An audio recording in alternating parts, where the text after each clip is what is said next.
My bad, bro. Finish your take. You know what, bro? We see a lot of people tighten up come tournament time. You can't play that slow of a tempo. Same thing that happened to Okay, Boeheim. so you're focusing strictly on Yes, tempo. Like tempo. let's change our offensive approach, but keep the defensive Yes, side of like the forget ball. like battle tested in what sense? They had a little. What do you mean? What sense? They went to the Final All Four right, last year. let's break it down and let's be fair. Is TCU better than Florida Atlantic? King McClure, welcome into Swish Pod episode 3. I missed you, man. Let me ask you how you're doing first so that you don't whine and cry for the first 30 seconds. How was your week? How was conference tourney coverage? Talk to me. You know what? It's about time, man. This is long overdue. It only took 3 episodes to finally get some common pleasantries from you. But it's okay, though. It's okay.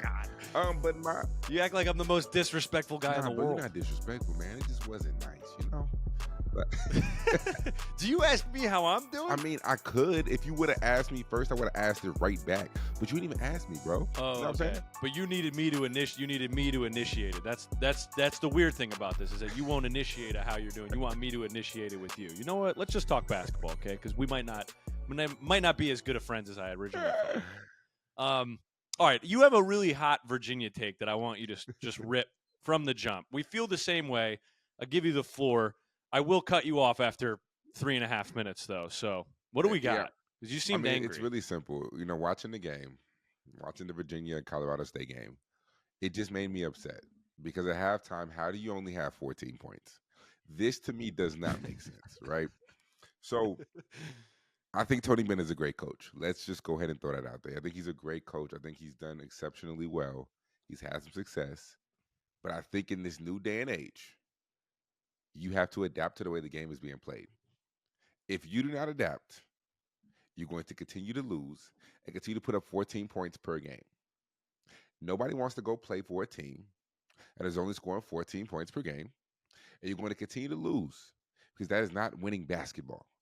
So if I'm Tony Bennett, as great of a coach as he is, no disrespect, if I'm Tony Bennett, I'm either adjusting to the time that we are in, or I'm going to take the same route as Jim Boeheim and others and go retire. One of the two. But you cannot keep putting this product out there, only scoring 14 points in a half. I'm done. All right, I love it. I don't disagree. I do have to push back on the very brief quote I saw from Stephen A. Smith that he should retire. Or no, what he said? He said he should be fired. Now, listen, Stephen A. is like a mentor to all of us, but what a ridiculously terrible hot take. I actually feel the opposite about what you're saying about like retiring, though, and what Stephen A. is saying about him being fired, because I'm bummed out that there's not as many of these college coaches around anymore. Like, he's a legend, man. Tony Bennett is, first 1 seed to get bounced by a 16 seed and then follows it up with a national championship. I don't want to see another like legendary, older, experienced coach retire early, like a Jay Wright, who probably retired many years too early due to the change in landscape of college basketball. So you want to watch 14 points per game? What you're saying? You're in full support of this, Noah. No, but that's the flip side. Is that I also hate the offense. When they made the tournament over Pitt, I couldn't believe. I was one of many that couldn't believe it, and it was a bummer because it's like we're gonna put all the metrics favored Pitt anyway, and then it's also like we're gonna put this like boring, dull, unable to score offensive team in the tournament, and then you give them the chance to get it, and they couldn't even get past the first 4. Like, I don't know. And the way they lost that game to NC State was when I really sold all stock of like, damn, what happened to Tony Bennett's like good teams? This is a bummer.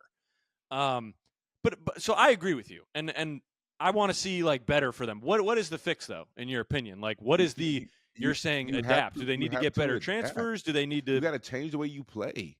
You can't play that slow of a tempo. Same thing that happened to Boeheim. Okay, so you're focusing strictly on tempo. Like let's change our offensive approach, but keep the defensive side of the ball. Like defensive side, they're always going to lock up. Offensively, no high-level player is going to want to come and score 14 points in a game. You're not going to get any high-level recruit playing that style. You're not going to win games. Similar to Boeheim, you can't play a zone in today's game and expect to have success. Like even dudes like Bob Huggins. Like Bob Huggins, literally the post up offense that he had, trying to set the cross screen with the flex cut and throw the ball to the guy at the top of the key and try to look in for the duck in. That's not a successful offense. In order to win games, you have to have guards who can go. You have to have guards who can score and get buckets. You sitting up here playing this slow tempo, trying to literally call a play every single possession, is going to get you bounced in the first 4 out and have you had scoring 14 points in the first half. Absolutely ridiculous. Absolutely ridiculous. I don't disagree with you, and I thought that they were lucky to even get the chance to get in the tournament. So moving on, speaking of that, like that's something you didn't like. Obviously, you don't think they even should have been in the tournament, as do I. What else, if anything, did you not like about the bracket headed into the Thursday games, if anything? I think that there are some teams who probably deserve to be in over others, i.e., Virginia. When you look at it, there's teams like Seton Hall that was left out, Oklahoma that was left out. Buddy, the Big East thing is ridiculous. Providence was the Big left East out. thing is ridiculous. Indiana State, I felt so bad for Indiana State because those guys Yeah, were but in. you know what? Let me go on. Don't say they should have won that tournament. Don't say they should have won it.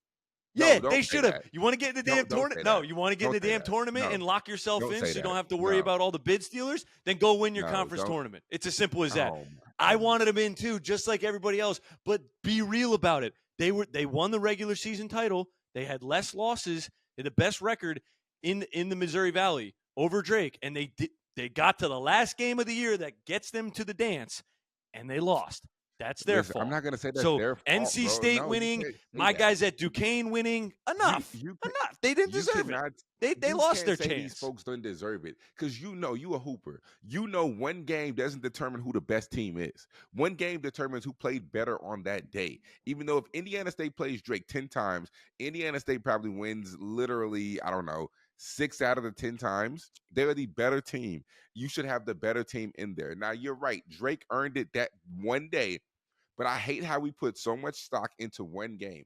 We know that one game does not determine who the actual better team is. Indiana State was way more deserving to be in the tournament than Drake. Well, then they should have won the Oh, damn my game. goodness. Okay. I should have won the damn game. I mean, I get what you're saying, and I agree with you because I'm pro Indiana State over Drake, and I was rooting for Indiana State all year and in that last game. But unfortunately, they didn't get it done. Didn't get it done. What I didn't like about the bracket, and really this is the biggest thing for me, is how strong that East region is, where UConn is, and how weak that Purdue region is. How For is it whatever weak? reason, Purdue. Yes. Purdue's region? Let's take a look, King McClure. I don't How I is don't it have them weak? getting past the second round. I'm talking about it's weak. Because they're gonna play either Utah State or TCU, and then when they win both of those games and go to the Sweet 16, they're either gonna match up against Gonzaga, McNeese State, Kansas, or Samford. So they have an auto bid to the Elite Eight right off the bat. It doesn't get difficult to them. I guarantee you. If you when this Purdue TCU matchup comes out, I guarantee you the line is going to be extremely close. Honestly, I wouldn't say majority of people are going to pick TCU over Purdue. I wanted to ask you that. Is TCU one of those teams that could beat them? Yes. I don't think Utah State can beat them.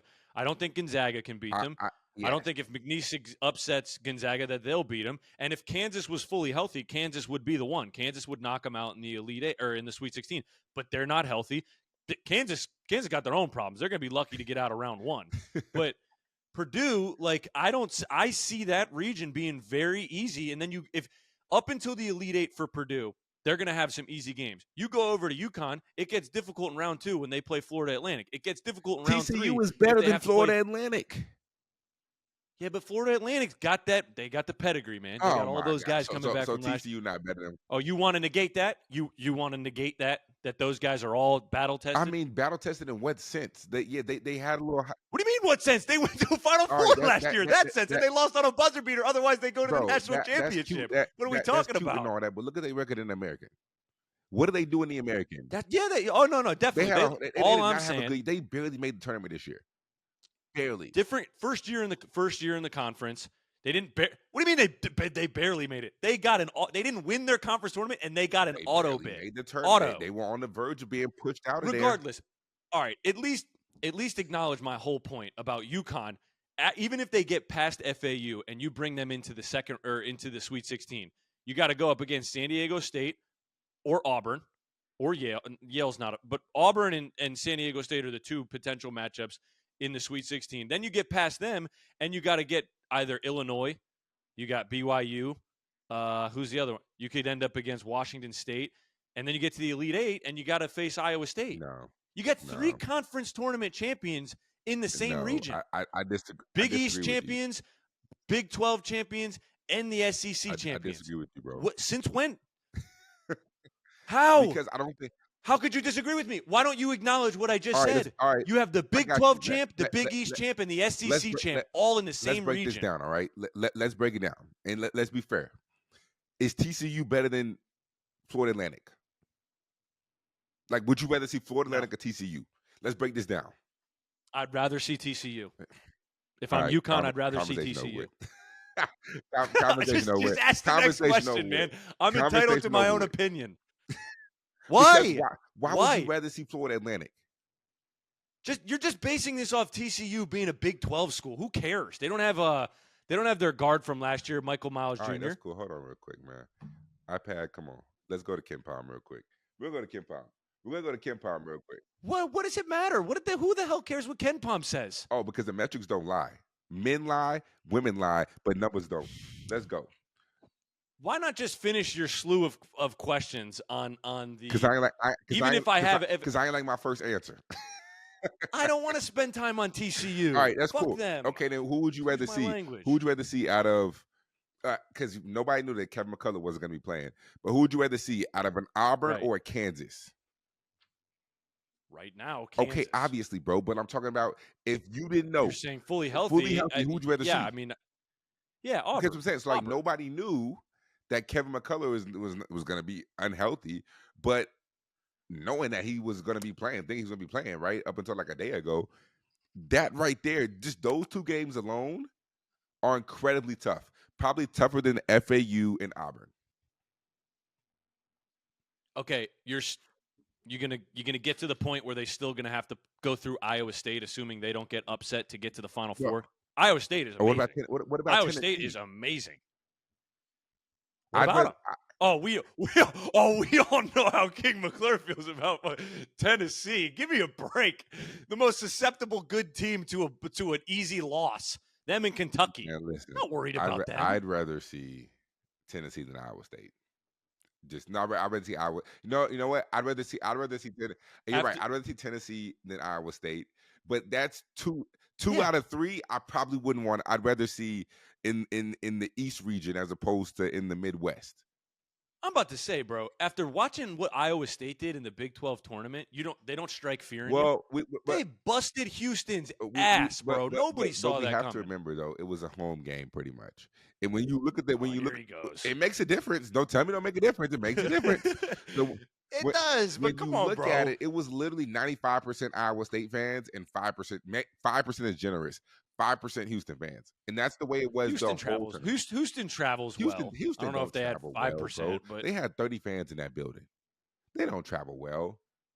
I'll take your word for it because you were there. But regardless, Iowa State, man, like that's a tough after playing. Even if you don't deem those other matchups before Iowa State hard, there's still some good teams, Yeah. and I think overall Purdue.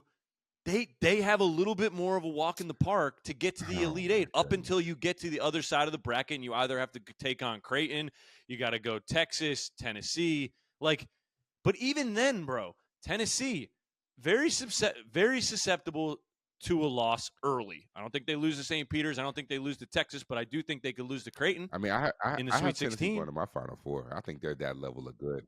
I know and they you have do. a star. I know you do. They have a absolute star. Next, we did 2 straight episodes of you.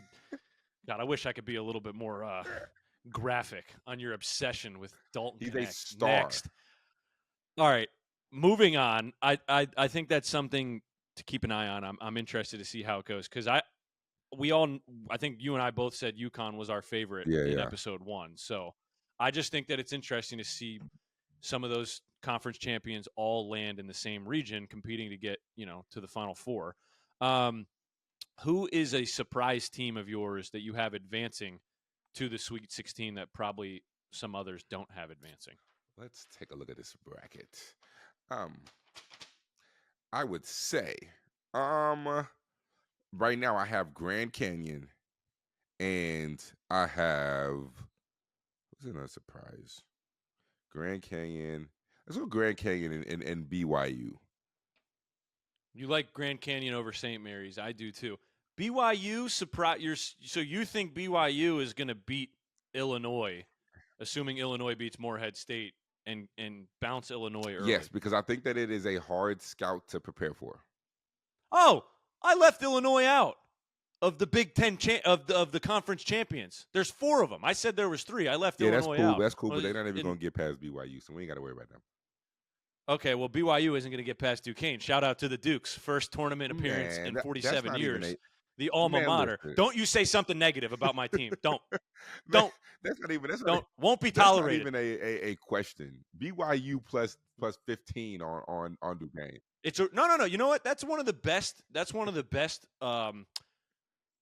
6-11 or like high seed, low seed matchups of the first round because it's a really high powered offense like BYU and a really sound, disciplined defensive team in Duquesne. I'll give you a stat.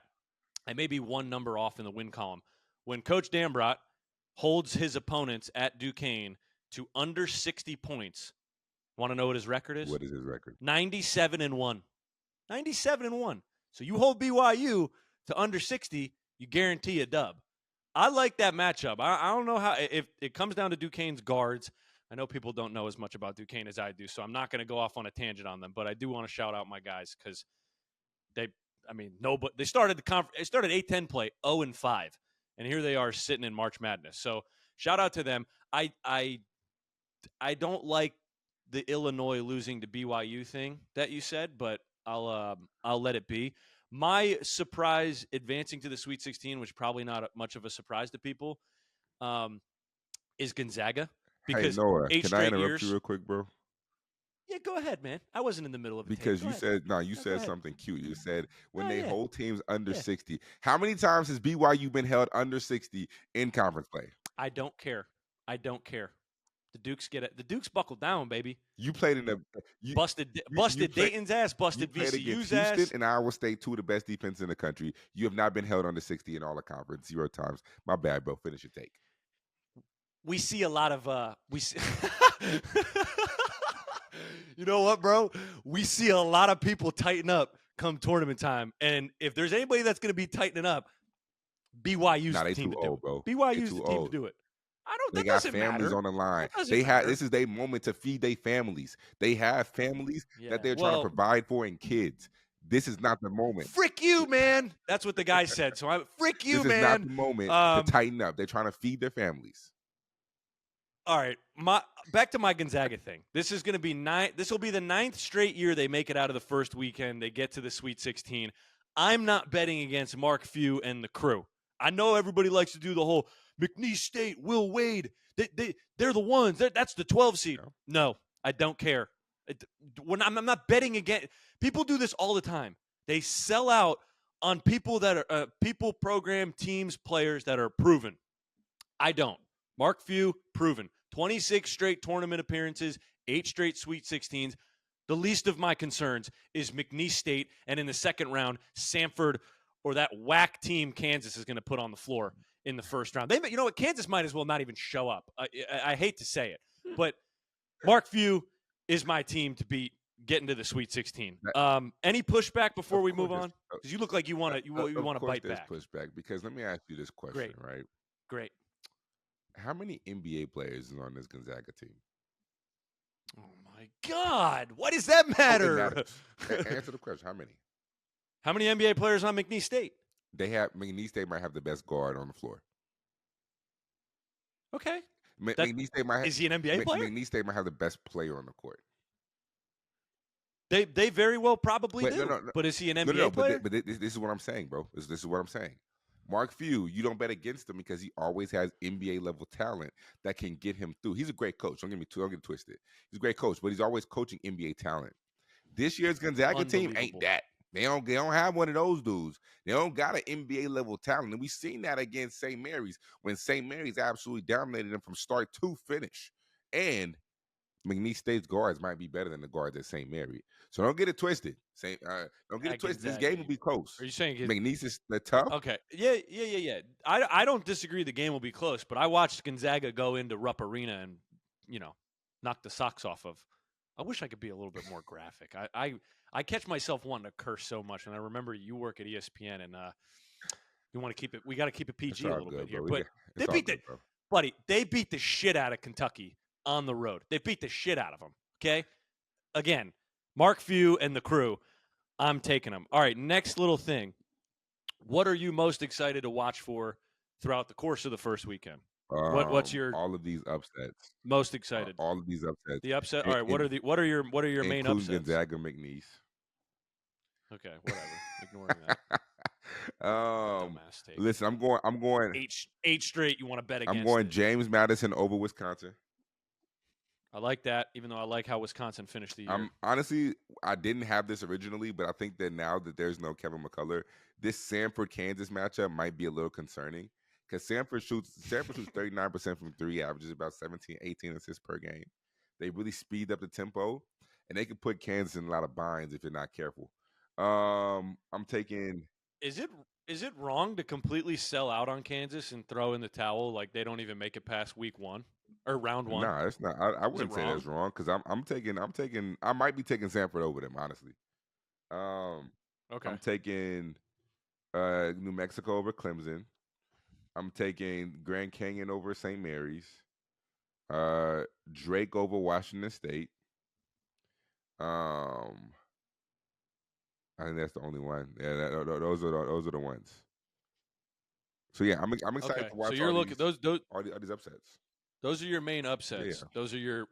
I want to ask you about two teams because there's two teams that I don't see, and one of them is Kansas. There's two teams I don't see making it out of the first weekend, and the other one is Duke. And I don't know how strongly I feel about that. It's just that I feel a little indifferent on how they finished conference play, like in the ACC tournament and losing. I know NC State ran the cards on everybody in the ACC tournament, but that was their third game in 3 days, and Duke just didn't bring it. And on their side of the bracket, they'd play Wisconsin, assuming Wisconsin wins in the second round, and then they would play Houston in the Sweet 16. So, I mean, maybe they get to the Sweet 16, but if they do, I don't see them beating Houston at all. But do you have a ceiling for this Duke team after that ACC? Yeah, I mean, I actually had Duke going to the Sweet 16 against Houston. Don't see them beating those guys. But that game against, I think James Madison's going to get to the second round. The game against James Madison is going to be a dogfight for them because we keep forgetting that James Madison at one point in the year was the top 25 team in the country. These dudes can hoop. They can get buckets. So they can play at a high level. Are you saying James Madison gives Duke trouble? Yes. Assuming James Madison beats Wisconsin? Yes. Okay, so you think James Madison makes a little push and they play Houston? Yeah, I mean, I like Wisconsin. I like AJ Storr, but I like James Madison too. And what do you think of the AJ Storr Anthony Edwards comparison? Hate it or love it? I don't necessarily hate it, but you know what? While we're talking about Anthony Edwards, the dunks that my man has been doing on a consistent basis, it's absolutely disgusting. Like you talk about a body bag, like my man really zips him up and puts him in a body bag. Like that is disgusting. That is filthy. Anthony Edwards should honestly be arrested for some of these dunks that my man he's been putting on people, bro. Yeah, I mean, some of him and Ja Morant give me the two most jaw-dropping, eye-opening, oh, he really did that. Oh, and he's really going to do more of that. Like their bounce and their willingness to just take off from anywhere. They don't care who's in front of them. Disgusting. You know what? We have to talk about this because this was how Ant Edwards' dunk was. Where are you, pro or anti poster dunks that don't involve a full rim grab? Oh, Anthony Edwards. Yeah. You had Trace Jackson Davis on Wembanyama that didn't really touch the rim. Where do you stand? I'm pro. No.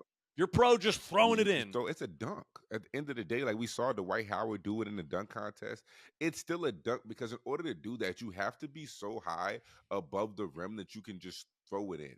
It is a dunk, right? I mean, it looks different, but it's a Okay. dunk. All right, I Don't tell like me that. that you I saying it's like not. that. No, no, no, no. Okay. I like your position on you have to be that high up in the air to throw it in, and so you don't put as much of a premium on like also grabbing the rim. I put a premium on grabbing the rim for the sake of like hearing the box go and seeing them pull it down. But I think there's a variation of what throw-in dunks are acceptable and ones that aren't. Anthony Edwards is a surefire, no debate, absolutely insane. The Trace Jackson Davis one where he rolls left and he kind of hooks around and throws it in. That one I didn't like as much. Like I didn't think that one was as much of a poster. Like Anthony Edwards, I'm pretty sure gave John Collins a concussion. That's a poster. Bruh. He threw the ball in the rim, and he was probably an inch away from really making contact with the rim. You go back to Blake Griffin's days. Like, he was throwing them in, Sure. but he was jumping over people. Yeah, I know. Dunking it. So It's I think there's a difference between the crazy two. that every single time Anthony Edwards dunks on somebody, they end up on the ground. This is why I say like it's a full like He hurt, dude. He's so it's big, a he full hurts body people. bag. Like, bro, if I dunk on you and my junk is on you, and then you end up flat on the ground, fam, that's a body bag. Zip them up. Like that should not be legal. Did you hear that John Collins like was hurt I did hear that. from the I did hear play? that. That's unfortunate. I'm not sure. I can't confirm if it was a concussion or not. I don't know who to That's trust very on Twitter. unfortunate. And I didn't fact check the source, but like, I mean, yeah, he hurt the man. Like, dunked the ball so hard he hurt the man. All right. Anything else of note? Wrapping up the week one of March Madness that you want to hit on before we wrap this up? Anything of note that you didn't get off your chest? Kentucky.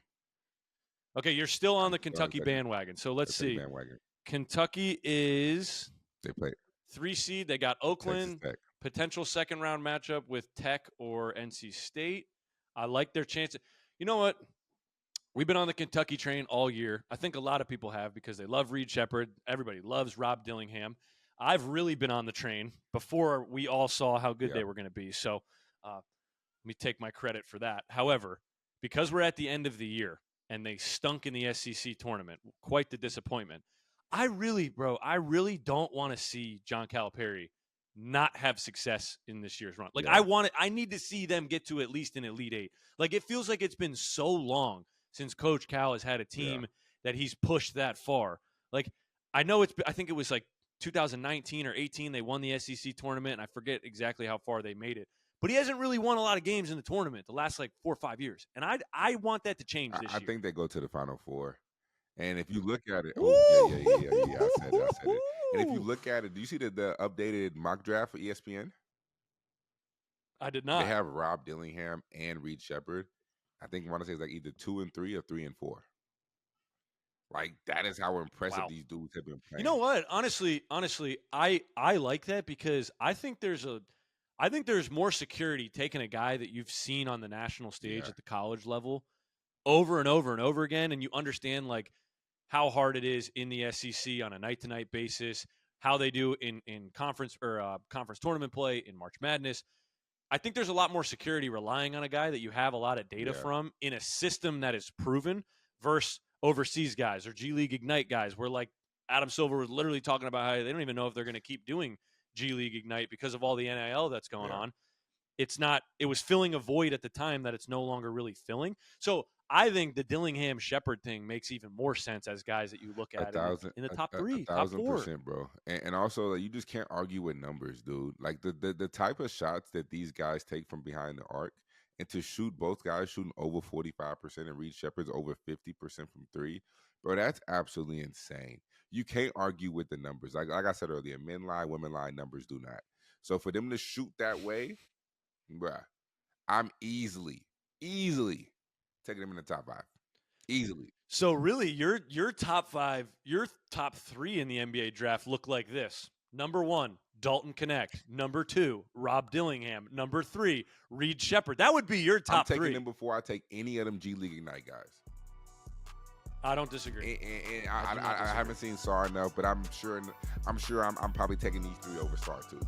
So I'm not gonna say that Okay. Dalton Connect is my number one pick, but I'm saying that those three guys will be in my top 5 easily.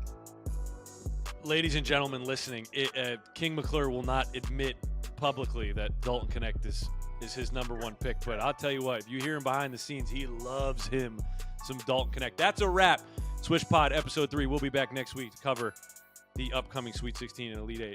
Appreciate everybody listening.